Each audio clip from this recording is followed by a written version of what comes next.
Hospital ज्याला आपण म्हणतो, कोविड केअर सेंटर्स उभारली, एकूणच काय काय परिस्थितीत आपण कसा मार्ग काढला ह्याचा इत्तंभूत मी इतिहास नाही सांगत, तर आपण सगळ्यांनी त्या गोष्टी आपल्या माध्यमातून कव्हर करून जनतेसमोर ठेवलेल्या आहेत. कीव एवढ्यासाठी वाटते की ज्या लढ्याचं किंवा धारावी पॅटर्नचं जागतिक पातळीवरती कौतुक झालं, हे कौतुक तुम्ही सरकारचं म्हणून करू नका, पण त्या युद्धामध्ये ज्याला आपण कोविड योद्धे म्हणतो त्यांची तुम्ही थट्टा करताय. त्यांचं जे काय महत्त्व आहे, त्यांचं जे काय शौर्य आहे ते तुम्ही नाकारता आहात आणि दुसऱ्या बाजूला कुठून तरी काहीतरी आपले एक फोटो आला पाहिजे म्हणून रोज कोविड योद्ध्यांचा सत्कार चाललेला आहे. हे असं दुतोंडी विरोधी पक्ष मला वाटतं महाराष्ट्राने कधी अनुभवला नव्हता. इतरही काही त्यांनी आरोप केलेले आहेत, मुद्दे काढलेले आहेत. सगळ्याच बाबतीत मी काय उत्तर त्यांना देणं काय बंधनकारक नाही आहे मला. पण सावरकरांबद्दल जे बोलले, पहिली गोष्ट ती जयंती का पुण्यतिथी ह्याचा त्यांनी अभ्यास करावा. म्हणजे ज्यांना सावरकरांची जयंती कोणती आणि पुण्यतिथी माहीत नाही त्यांनी आमच्यावरती आरोप करावा, हे हास्यास्पद आहे.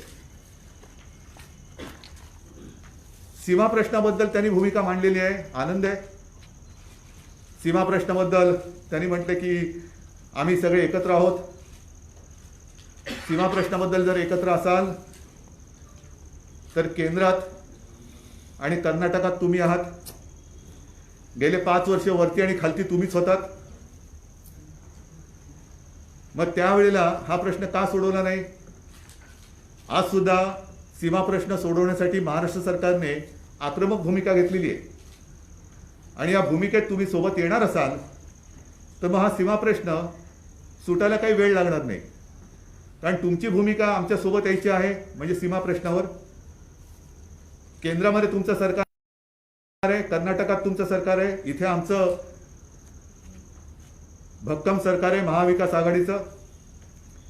आणि असं जर का हे सगळं त्यांनी 3 पायांचं सरकार म्हटलं, पण ही त्रिसूत्री जर का एकत्र आली तर सीमावासियांना आपण न्याय देऊ शकू.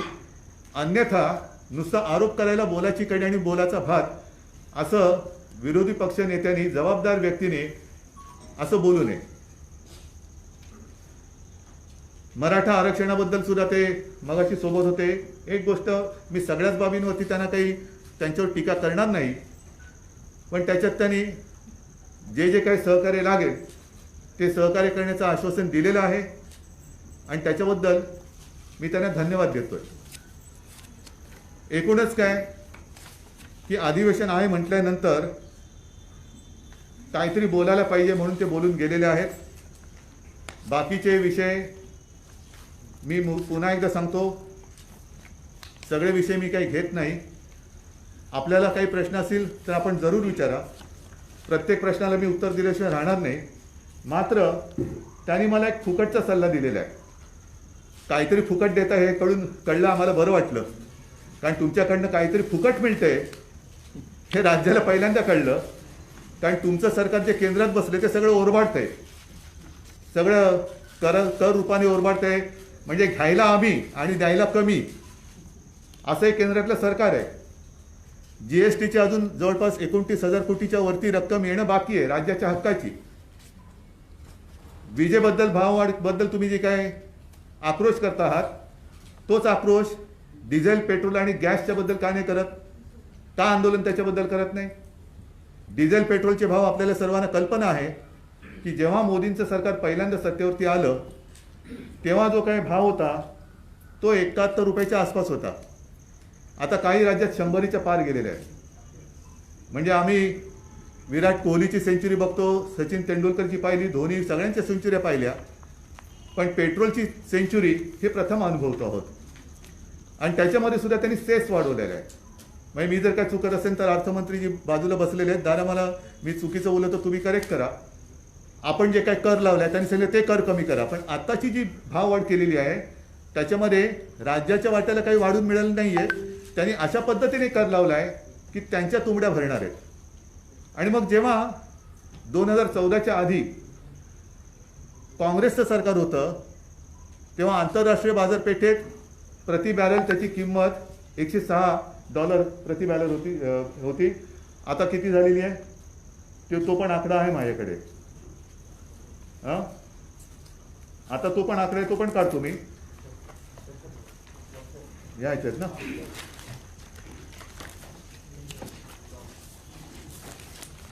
नाही हा आकडा आहे तो काढ, त्याच्यात पण मिळेल.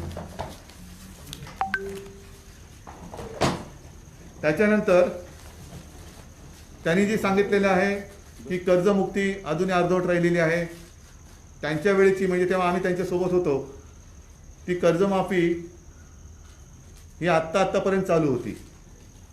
पण एक गोष्ट मला नक्कीच समाधानाने सांगेन, अभिमानाने सांगेन की त्यांच्या वेळेला जे काही शेतकऱ्याला हेलपाटे मारायला लागत होते, जे काही त्याला सगळी प्रश्नावली होती, ती सगळी काढून टाकून आधार कार्ड आणि त्या अंगठ्याच्या जोरावरती आम्ही विनासायास कर्जमुक्ती केलेली आहे. कुठेही शेतकऱ्यांची तक्रार आलेली नाही आहे.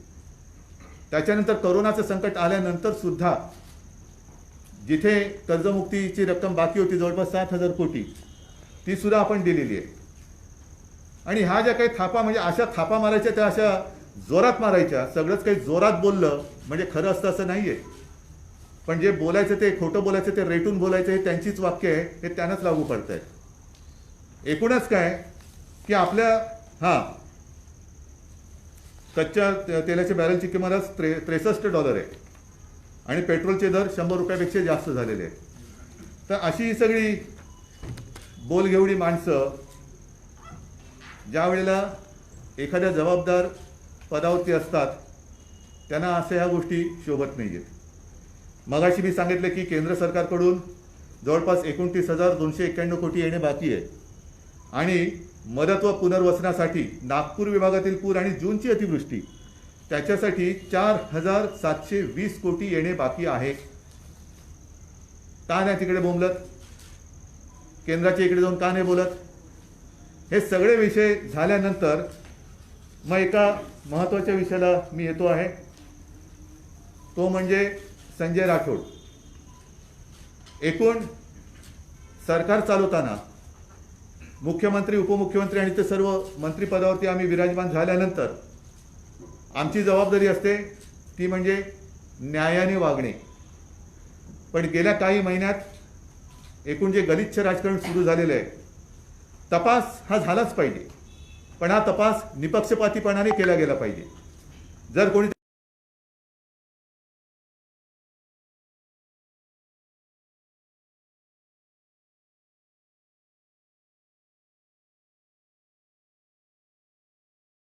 त्याच्यात गुन्हेगार असेल, जर कोणी त्याच्यात दोषी असेल, तर तो कोणी किती मोठा असला तरी त्याच्यावरती कायद्यानुसार कारवाई झालीच पाहिजे.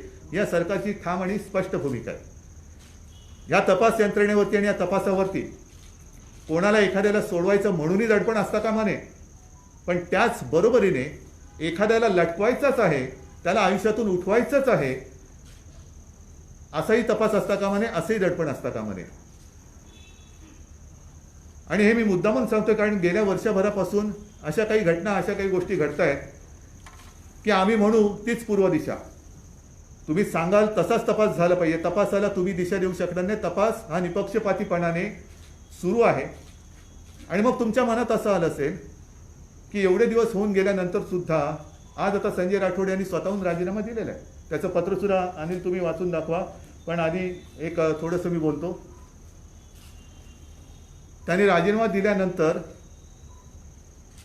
बरं आधी ते पत्रच वाचा, म्हणजे त्याचं आधी पत्र वाचू, मग नंतर मग पुढचं बोलू.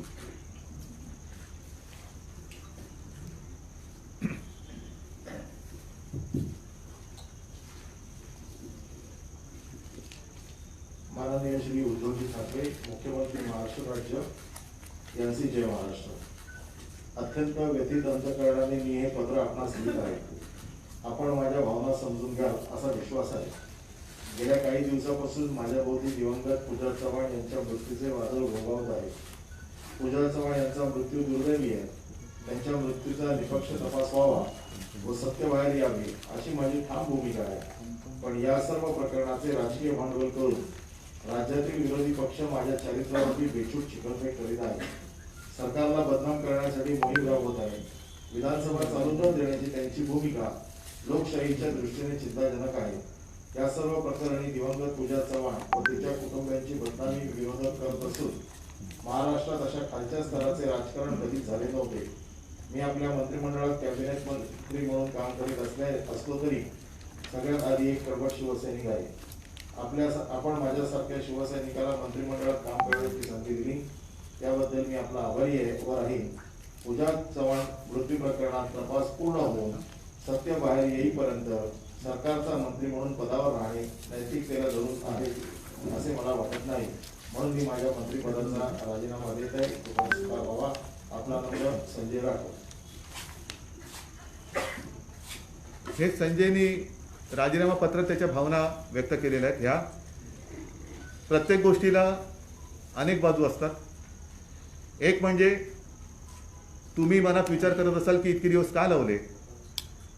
केवळ राजीनामा घेणं किंवा हातामध्ये काही पुरावे असोत नसोत गुन्हा दाखल करून मोकळे होणं म्हणजे कोणाला न्याय देणं असा त्याचा अर्थ होत नाही.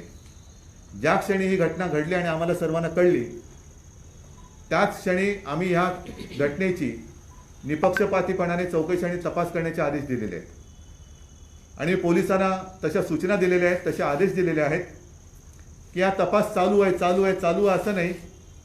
एक कालबद्ध काहीतरी तुम्ही ठरवा आणि लवकरात लवकर तुमच्या तपासाचा अहवाल आम्हाला सादर करा आणि मग त्याच्यातनं जे काही सत्य बाहेर येईल ते सत्य कोणालाही पाठीशी घालणार नाही आणि कोण जर त्याच्यात आरोपी असेल, कोणी काही असेल तर त्याला क्षमा होणार नाही. पण हे सगळं करत असताना नुसती आदळआपट करून तपासाची दिशा भरकटवून टाकायची हा जो काही एकूण प्रकार आणि प्रघात घातला जातोय हा फार गंभीर आहे. आणि चौकशी नीट होऊ द्या, तपास नीट होऊ द्या आणि तपासावरती ही तपास यंत्रणा तीच आहे ज्यांच्यावरती तुमचा अविश्वास आहे. तुमच्या काळात सुद्धा हीच तपास यंत्रणा होती आणि ह्याच तपास यंत्रणेने म्हणजे महाराष्ट्र पोलीस, मुंबई पोलीस यांच्यावरती सातत्याने अविश्वास दाखवला जातोय. पण ह्याच पोलिसांनी त्यांच्या काळात सुद्धा अगदी चांदा ते बांदा ज्या काही दुर्घटना घडल्या असतील, ज्या काही मृत्यूची प्रकरणं घडली असतील, आत्महत्येची घडली असतील त्यांचा सुद्धा तपास ह्याच यंत्रणेने केला होता.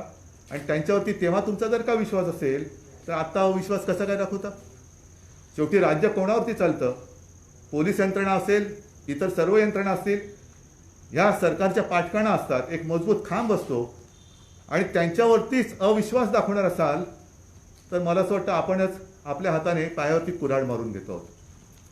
हे जसं संजय राठोड यांचं पत्र आपल्यासमोर वाचून दाखवलं, त्यांनी दुपारी येऊन राजीनामा सादर केला आणि ही बातमी आल्यानंतर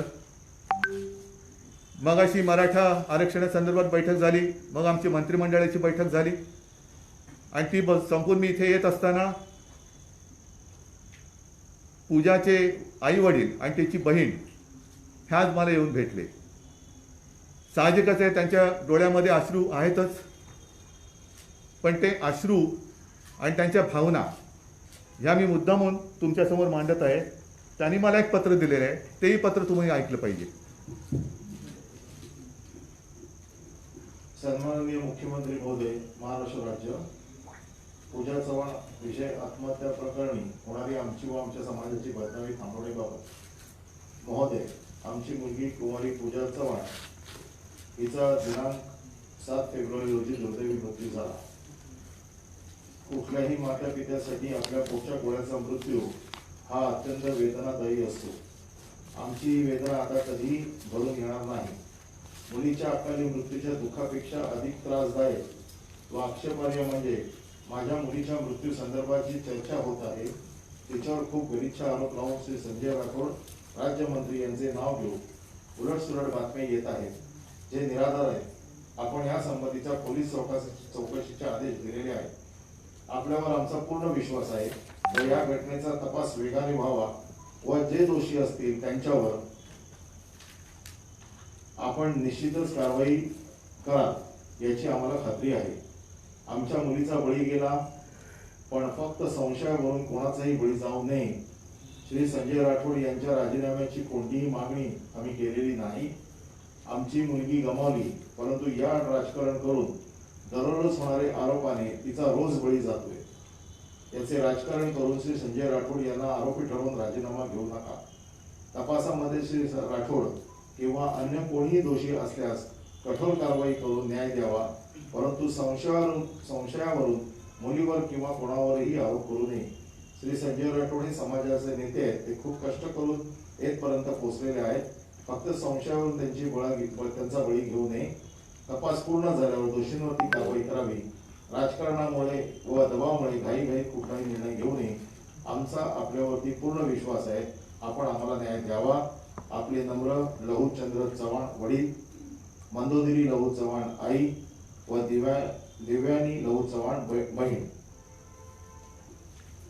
आता काय म्हणायचं याला, ज्या मुलीचा जीव गेलाय त्यांच्या आई वडिलांचा तपास यंत्रणेवरती आणि सरकारवरती विश्वास आहे आणि ते सांगतायत की याच्यात राजकारण आणू नका, आणि ही लोक त्याच्यामध्ये राजकारण आणतायत.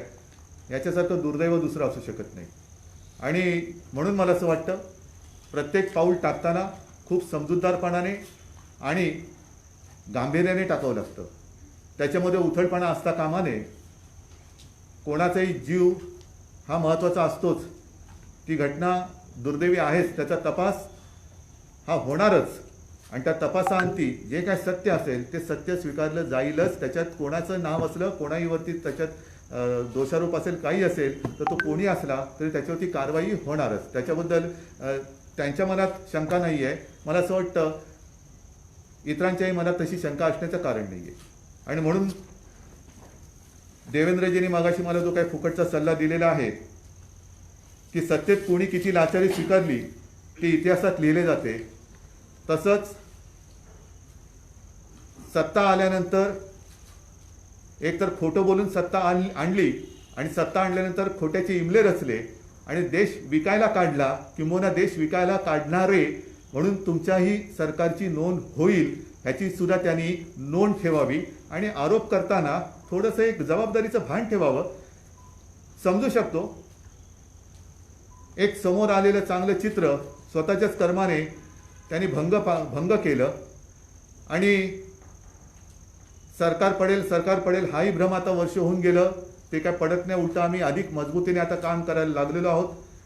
महाराष्ट्राच्या हिताचं, महाराष्ट्राच्या विकासाचं स्वप्न घेऊन आम्ही पुढे जात असताना इतर ठिकाणी त्याचं कौतुक होतंय, पण तुमच्या मनामधले जे काही थोडंसं खतखततंय ती खतखत जरूर काढा. सरकारचं काही चुकत असेल जरूर सांगा, पण कारण नसताना केवळ आपली सत्ता नाही म्हणून महाराष्ट्राची आणि सरकारची बदनामी करू नका. कारण स्वतःच्याच घरचा काळ अशी सुद्धा इतिहासामध्ये आपली नोंद होऊ देऊ नका. हीच माझी त्यांना हात जोडून नम्र विनंती आहे.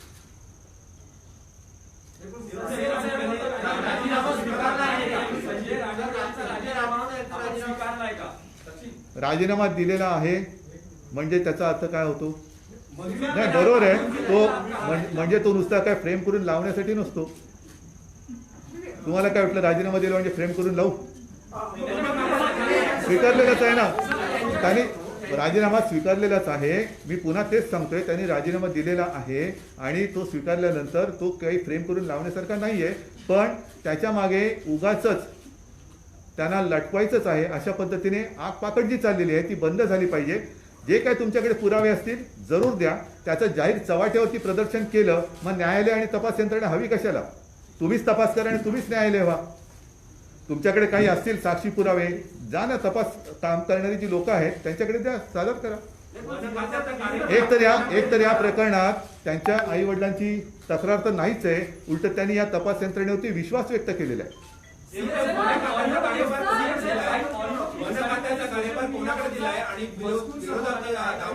वन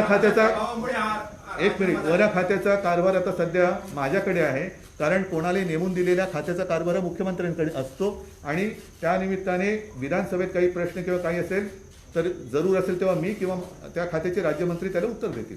नाही तर आम्ही सगळेजण आहोतच.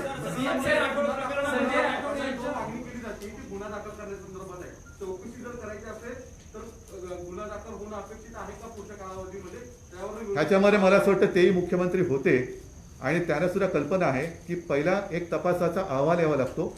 गुन्हा दाखल करून तपास किंवा तुम्ही म्हणताय म्हणून गुन्हा दाखल करणं असं त्याचा प्रकार होत नाही. आता तपास हा होतोय आणि तपासाचा अहवाल लवकरात लवकर सादर होणार हे मी तुम्हाला सादर करायला सांगितलेले आहे. त्याच्यात जो काय असेल तो उघड होणार आहे अहवाल. पण सर, या मुद्द्यावर सभागृहामध्ये त्यांनीच मागणी करून आक्रमक असतील की संजय त्यांच्याकडे दुसरा मुद्दा काय आहे? दाखल झाला नाही, कारण दुसरा मुद्दा त्यांच्याकडे काय आहे? दुसरा मुद्दा काय आहे? सीएम सर, मग आणखीन एक गोष्ट सांगतो तुम्हाला, आणखीन एक गोष्ट सांगतो. हा मग सांगा ना. नाही, तुम्ही कायद्याविषयी चांगलं बोलत सांगा. या संदर्भात मुंबई पोलिसांनी ईडीआर दाखल केलेला आहे आणि त्या ईडीआरच्या अंतर्गत ही चौकशी चालू आहे. सीएम साहेब, तुम्ही जसं त्यांच्या आई वडिलांच्या पत्राचा उल्लेख केला, तर तसंच त्यांच्या कुटुंबातले काही सदस्य पुण्यातल्या त्या पोलीस स्टेशन त्याने सांगितलं त्यांचा काही संबंध नाही, ते विचारलं. हे त्यांनी सांगितले. मला असं वाटतं ब्लड रिलेशन नाही म्हणजे हा, ते त्यांनी स्वच्छ सांगितलं की त्यांचं ब्लड रिलेशन नाही, हे त्यांच्या आई वडिलांनी सांगितलेले. हा काही तपासाचा अहवाल नाही, त्यांच्या आई वडिलांनी स्पष्ट सांगितलेले आहे. सर, या प्रकरणामध्ये या प्रकरणामध्ये काही ऑडिओ दिसतील का? चौकशी अहवाल झाल्यानंतर संजय राठोड जर निर्दोष असले तर पुन्हा मंत्रिमंडळात दिसतील का संजय राठोड? तुमची काय इच्छा आहे? चौकशीमध्ये काय नाही, त्यांना पोचवायचंच ठरवलं असेल तर ते त्यांचा कशावर विश्वासच नाही. हे त्यांनी म्हणजे काय की उद्या मी अजून काही म्हणतच नाहीये, तपासाचा अहवाल नीट येऊ द्या हेच माझं म्हणणं आहे. निपक्षपातीपणे तो येणार, पण त्यांना कदाचित त्याची खात्री असेल नसेल म्हणून ती यंत्रणाच तरी खोटी ठरवून टाकलेली आहे. म्हणजे काय वाटेल ते करा, तपास करा नका करू याला ठोकाच. हे कोणतं हा कोणता न्याय? एक प्रश्न महत्वाचा आहे की ज्या प्रकारे आपण महाराष्ट्राची मुलगी म्हणतो, काही पत्ता नसताना व्हिडिओ ऑडिओ क्लिप रिलीज करणं आणि त्या मुलीचं नाव घेणं हे चारित्र्य हनन नाही. अशा लोकांवर आपण काय कारवाई करतो? हा फार महत्वाचा प्रश्न आहे आणि हा मुद्दा महत्वाचा आहे. माझं म्हणणं आहे की याच्यावरती सुद्धा विचार करून, कारण त्या आईवडिलांची मागणी तीच आहे की आमच्या कुटुंबियांची आणि मुलीची बदनामी थांबवा म्हणून त्यांच्यावरती आपण म्हणता म्हणून एक महिला म्हणून आपल्या भावनेचा मी आदर करतो आणि त्यांच्यावरती गुन्हे दाखल करण्याची सुद्धा जर तशी शक्यता असेल तर ते गुन्हे जरूर दाखल केले पाहिजे. नाव नसताना मुलीचं नाव न घेणं हे प्रीतीमध्ये निर्मूल्यन बसतं. आणि चॅनलवर तुम्ही जेव्हा एखाद्या मुलीचं विनयभंग झाला किंवा नसेल झाला तरी नाव आणि फोटो दाखवणं, त्या कुटुंबाची बदनामी करणं, तेच त्यांचं म्हणणं आहे. मीडियाला पण अधिकार नाहीये आणि राज्य सरकारला आणि विरोधी पक्षांना पण नाही. हे मी पत्रकार असताना सांगते. नाही, आणि ही आभारी आहे. बदनामी तुम्ही थांबवा अशी जरूर आम्हाला जरूर तुम्हाला विनंती. जरूर धन्यवाद ताई. तुम्ही आता ते ऑडिओ क्लिप फिरवणाऱ्याला गुन्हे दाखल करा म्हणता आणि त्यांच्याविषयी ऑडिओ क्लिप आहे त्यांच्यावर गुन्हे दाखल होते, ईडीआर फक्त दाखल केला असं सांगताय. हा प्रश्न तिथेही म्हणून मला असं वाटतं ह्याच्यात कोणी आतताईपणा करू नये. ज्या काही कोणाकडे पुरावे असतील काही असेल ते तपास यंत्रणा आहे, त्या तपास यंत्रणेकडे द्यावं. त्या तपास यंत्रणेचा संपूर्ण एक अहवाल तर येऊ द्या आणि त्याच्यामध्ये ते सगळे काही पुरावे आहेत ते धरले जातील, ते सगळे तपासून अहवाल येईल. सीएम साहेब, या चौकशीसाठी काही मुदत, काही कालावधी निश्चित करणार आहात का? कारण अनेक दिवस हा तपास सुरू राहील, हा एक प्रश्न. आणि दुसरा, संजय राठोड यांच्याकडे जो मंत्रिपदाची जी जबाबदारी होती ती आता कोणाकडे असणार आहे? नवे मंत्री असणार आहे? अरे तुम्ही ऐकताय का नाही हो? मगाशी मुख्यमंत्र्यांनी सांगितलं त्यांच्याकडे. दुसरा प्रश्न असा येतो, तुम्ही संजय राठोड यांचा चौकशी होईपर्यंत राजीनामा घेतला, परंतु धनंजय मुंडे यांच्यावरही अशा प्रकारचे नाही परंतु अशा महिलांवरच्या संदर्भातले आरोप झाले होते. त्यांच्या संदर्भात वेगळी भूमिका आणि संजय राठोड यांच्याबद्दलची वेगळी भूमिका अशी आहे का? त्यांच्याबद्दल ज्यांनी तक्रार केली त्यांनी तक्रार मागे घेतली.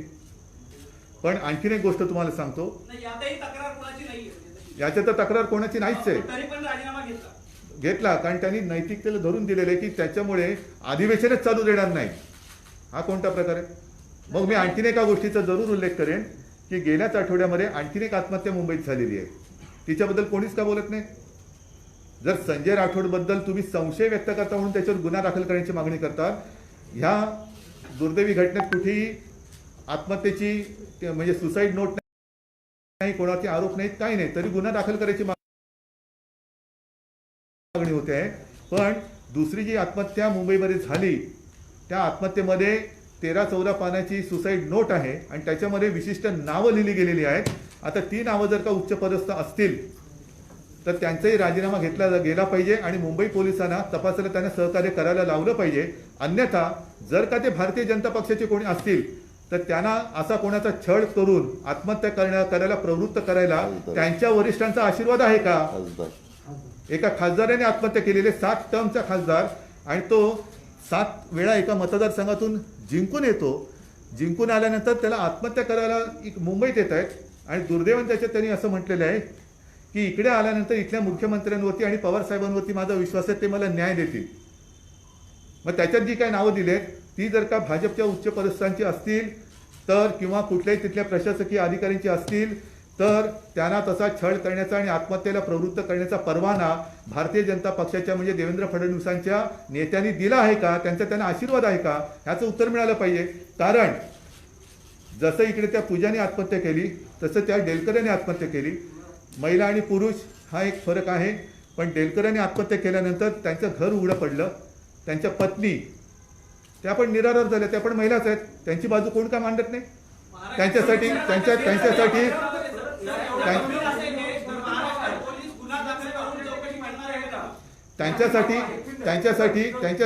रस्त्यावर का कोणी उतरत नाही?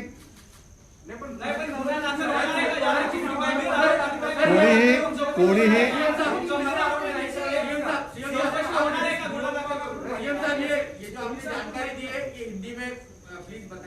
नहीं, एक मिनट में सारी जानकारी हिंदी में दे दूंगा, जरूर दे दूंगा. लेकिन बात तो ऐसी है कि जिन लोगों के नाम मोहन डेलकर जी के सुसाइड नोट में है, पुलिस तो अपनी जांच करेगी, जरूर करेगी, लेकिन वो तो केंद्र शासित प्रदेश है. और इसलिए मैं प्रधानमंत्री जी और केंद्रीय गृह मंत्री जी को भी रिक्वेस्ट करना चाहता हूं कि आप भी वहां की जो भी प्रशासन है उनको निर्देश करिए कि मुंबई पुलिस जब भी आएंगे तो अपना सहकार्य करे. माननीय मुख्यमंत्री जी, डेलकर जी के मामले में चर्चा यह है कि उनका क्रिमिनल बैकग्राउंड रहा है, इसलिए आप सुनकर भी अभी तक जो आपने जांच की है उसमें क्या सामने आया है? नहीं, जांच अभी तक की नहीं है. अगर क्रिमिनल बैकग्राउंड होती या होगी तो उनके ऊपर आप केस कर सकते थे, केस कर सकते थे.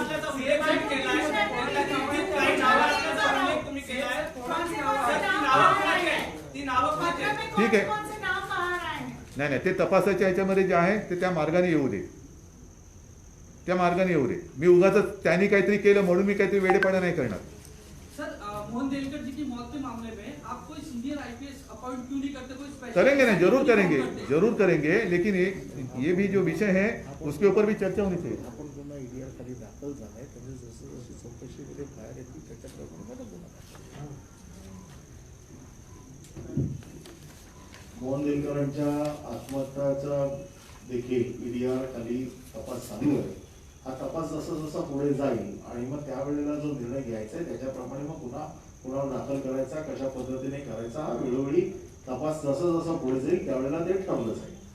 सीएम साहेब, मध्यंतरी संजय राठोड समर्थकांनी पोहरा देवी येथे शक्ती प्रदर्शन केलं होतं. अनेकांना कोरोनाची बाधा झाली होती. त्यावेळेसही त्याआधी तुम्ही भूमिका जाहीर केली होती, सभा समारंभ मोर्चे आयोजित करू नयेत. असं असतानाही हे शक्ती प्रदर्शन झालं.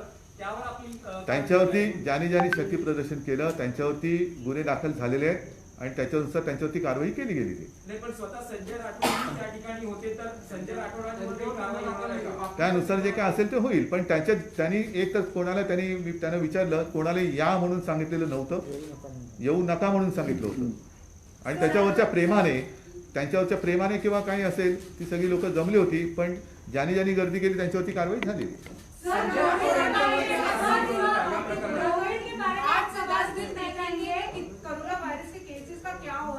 और अभी पिछले 4 दिनों से 8,000 से ऊपर केसेस आ रहे हैं. मुंबई हो, पुणे हो, नागपुर, सब जगह पे केसेस बढ़ रहे हैं. क्या परिस्थिति, क्या लॉकडाउन की परिस्थिति? लॉकडाउन की नहीं, आप देख रहे हो कि हम तो सारे मास्क लगाकर बैठे हैं. आप लोगों में से कुछ लोगों ने मास्क पहना है, कुछ लोगों ने नहीं पहना है.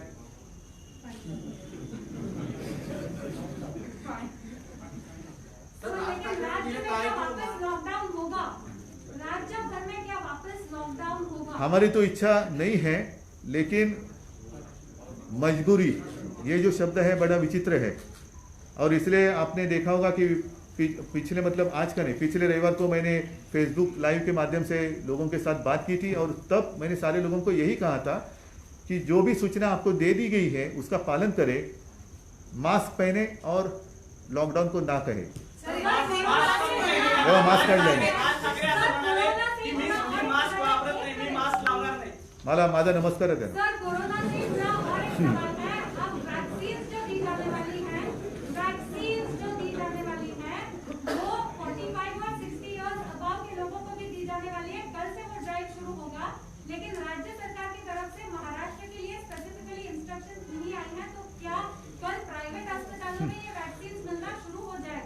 पहले वैक्सीन तो आने दीजिए, फिर सूचना आएगी। पत्रकारांना कधी देणार?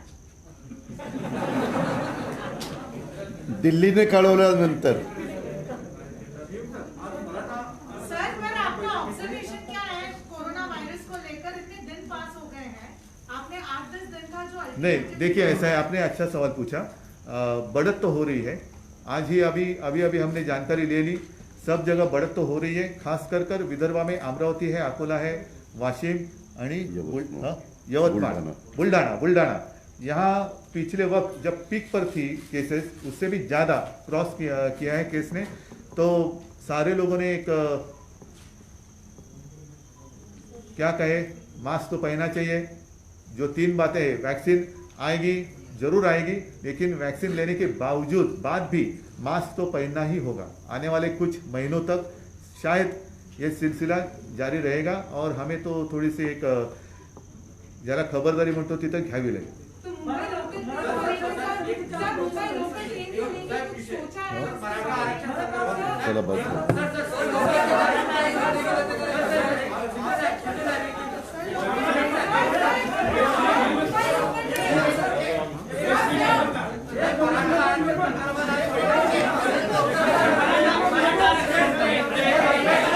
अशोकराव, मराठा आरक्षण तुम्ही मराठा अशोकराव सांगतात मराठा आरक्षणाबद्दल।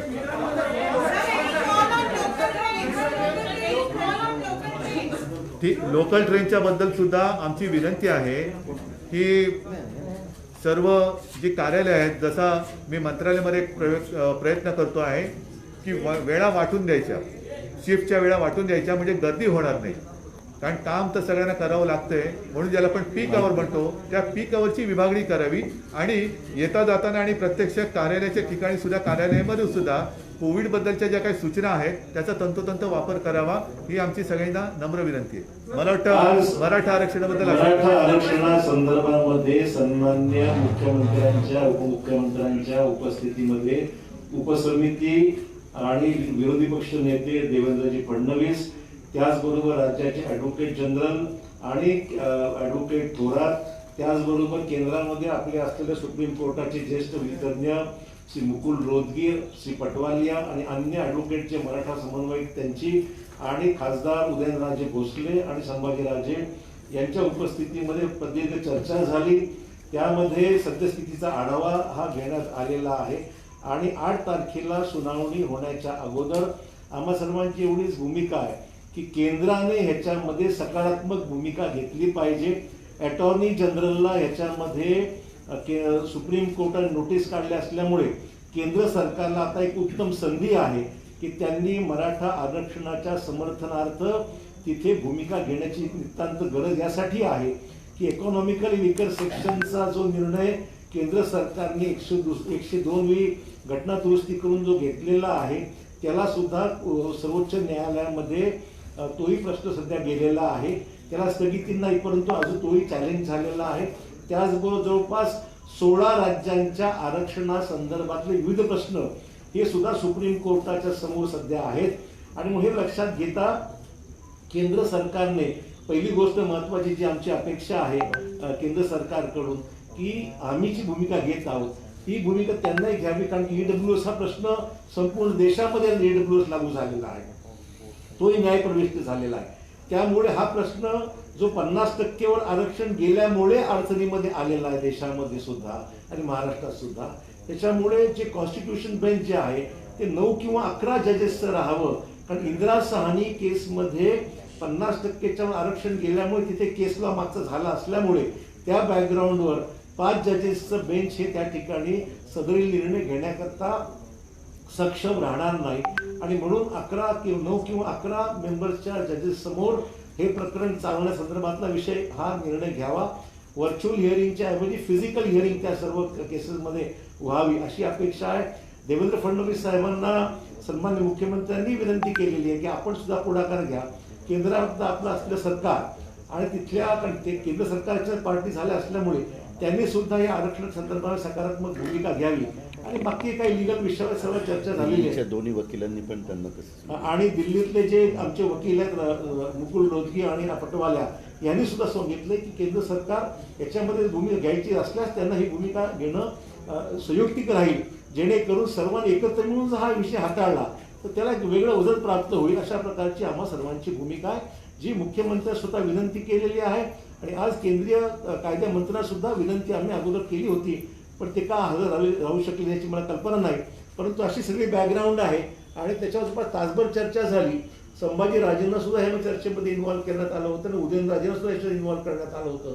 काही बाकी वकील मराठा समाजाच्या संदर्भातले जे होते त्यांना सुद्धा याच्यात इन्व्हॉल्व करण्यात आलं होतं. एक सारांश आपल्यासमोर मांडलेला आहे. शेवटचा प्रश्न, विधानसभा अध्यक्षपदाच्या निवडणुकीवरून केंद्र सरकार सरकारच्या बळ भूमिकेबद्दल शंका वाटते का? कारण केंद्रीय मंत्री या बैठकीला उपस्थित राहणार होते, ते उपस्थित नाही, मला त्यांचं अनुपस्थितीचं कारण काही समजलं नाही. आम्हाला कुठली शंका नाहीये, कारण देवेंद्र फडणवीसांनी सुद्धा सकारात्मक भूमिका याच्यामध्ये व्यक्त केली. ते म्हणे मी जरूर माझ्या वतीने सुद्धा या मताशी मी सहमत आहे आणि मी सुद्धा या बाबतीमध्ये माझ्या पद्धतीने प्रयत्न करणार आहे असं त्यांनी आश्वासन दिलं. तेव्हा कुठल्या शंका बाळगायचं कारण नाही, परंतु प्रत्यक्ष सुनावणीमध्ये सगळ्या गोष्टी येणं आवश्यक आहे. राज्य सरकार पेट्रोल आणि डिझेलवरचा टॅक्स सरकारकडे असा आरोप विरोधकांनी केला आहे. सरकारचा आपल्याच आमदारावर विश्वास नाही, त्याच्यामुळे विधानसभा अध्यक्षपदाची निवडणूक घेतली जात नाही असा आरोप देवेंद्र फडणवीसांनी केला होता.